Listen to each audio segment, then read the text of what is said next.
It's time for you to step up your game. It's time for you to get bold. Get bold with your eyes. Step outside your comfort zone. I'm always stepping outside of my comfort zone because I know that that's going to take my life to another level. And I'm living big in this Gen X lifestyle. We got to live big. We got to live bold. Let's do it.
Let me know in the comment section below, what is your favorite bold eye color?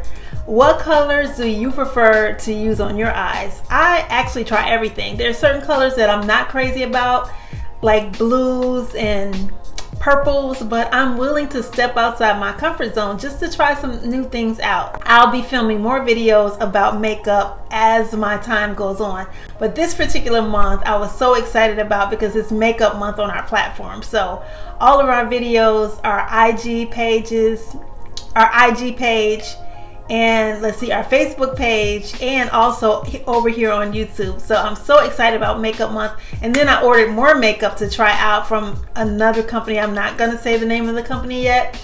It's a black owned company, but I'm so excited to do the unboxing video of that particular product and show you what I got and show you how it looks on, because I have some of their lipsticks. So I'm excited to look at what I actually ordered. So let's watch the rest of this video.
hope that you enjoyed this video, and I can't wait to see some of your photos. Make sure you tag us or send us some photos of your new looks with your new makeup or any makeup that you might have right now, and show us how you do your bold brow. If you want to get on our email list because your inbox will never be the same, make sure you download our free guide. It's called How to Look Good with Gray Hair. So thank you guys for watching, and make the rest of your life the best of your life. And don't feel like you need to get younger, just get better. And until the next time, take care. Peace.